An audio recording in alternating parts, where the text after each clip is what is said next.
Hello, my name is Winston Watson, and today I will be presenting my presentation on behavioral resource. Right now, I am pursuing my master's in educational leadership. This whole presentation is centered around classroom management and not only that, building relationships, positive relationships with students. Now, the purpose of this behavioral resource presentation is to provide ideas, strategies, and concepts to beginning teachers, not only veteran teachers, about how to manage your classroom, increase student engagement, increase parent involvement inside and outside the classroom, and not only that, building positive relationships with students. These strategies and ideas and concepts relate to cooperative learning activities, questioning, the different types of questioning to ask within the classroom, how to work with parents inside and outside the classroom, and not only that, how to implement rules and regulations within your classroom. All right, so here we go. Classroom management and building positive relationships with students. Classroom management skills are so important related to the success of a teacher. A teacher must know how to manage their classroom, but not only that, manage themselves. To obtain mastery level classroom management skills, a teacher must know how to manage the classroom, be adaptable, and know how to build positive relationships with students. Now, the first topic and strategy we're going to talk about is cooperative learning. What is cooperative learning? Now, cooperative learning is just more than just putting students in the group. Students get the opportunity to learn how to collaborate with each other, learn how to brainstorm, and not only that, learn how to take accountability for themselves and others. Here's a quote from Powell 2015 that states, more formalized cooperative learning involves the creation of scenarios that require students to do the following. Depend on each other for success, that's important. Interact in a variety of ways using positive interpersonal skills. Be responsible for both individual tasks and group tasks, and consider how the group is functioning and making progress towards the product or products. Now, how does cooperative learning look? First of all, you assemble students in groups, 2 to 5 members depending on your class size. Then you assign students within the group different roles. Provide students with the project where students are aware of the tasks that need to be completed, and not only that, make sure that you emphasize the amount of time each student, each group have in completing the task. Then once that is completed, the teacher needs to observe how the students interact with each other during the whole process. Now, the benefits of cooperative learning is always going to bring smiles. If it's done correctly, the teacher will be smiling, not only that, the students will be smiling. Students will have the opportunity to work with other races and other genders. It promotes friendship within the classroom. It allows students to work on their critical thinking skills. If you are a math teacher, computer gaming and cooperative learning combined with each other can improve students' math skills, not only that, their critical thinking skills. It reduces bullying and victimization within the classroom. It teaches students how to build relationships, which is so important. Students need to know this. And also, it teaches students how to build interrelational relationships with fellow students and improve their collaboration skills. Because once they go out in the workplace, students will need to know how to work with each other and come up with ideas and solving problems. Now, we're going to talk about the question technique, because a lot of times when us as teachers, when we in a lesson and everything like that, it can be silent, or we second guessing ourselves and asking ourselves, are these students really understanding what we're delivering and everything like that? So it's important to ask the right question, because when you ask the right question, you increase that student engagement. I'm going to speak about that. All right, so question. Questioning is so important. If you ask thought-provoking questions, you can get students to actually take responsibility of their own education. Unfortunately, a lot of teachers don't know how to ask thought-provoking questions. So, if a teacher can utilize question techniques to motivate students to be engaged in the lesson, and not only that, it increases the retention of the information. Because a lot of times, us as teachers, I know it kind of irritates us when we teach students a particular lesson, and as soon as they leave the classroom, they forget everything. So you got to do it over. This is why questioning is so important. Now, the different types of questioning. The first is open-ended question. That allows the student to think. Open-ended questions starts with how, why. For example, how can a company benefit from increasing prices on a durable good? Now, this question, once asked, students will have to think. It's not a one-word answer. The next one is direct question. These are the questions that you're going to see on like finals, multiple choice, and everything like that. It's direct, straight to the point.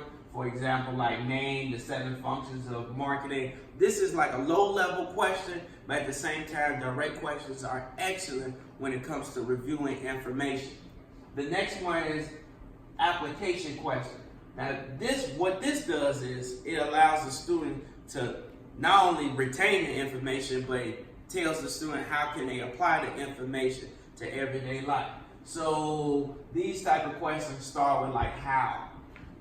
Like how can you do this or how can you do that? So they're taking the information and learning how to apply it to everyday life situation. The next one is analysis question. Now this question strikes the student's mind when it comes to analyzing information.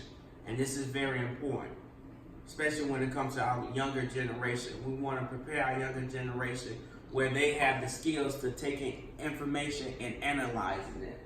So these questions may start off with like compare and contrast. So you may go through a particular lesson, you ask these type of analytical questions like compare and contrast. And these questions are really good because they strike the thought.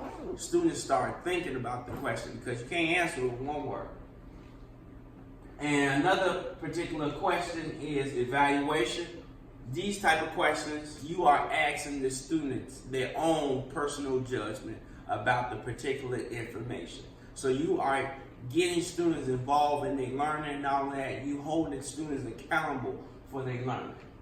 So these questions can be like, do you agree, do you disagree? And also these questions are excellent for like debates. If you want to have a debate in your classroom or Socratic seminars and everything like that.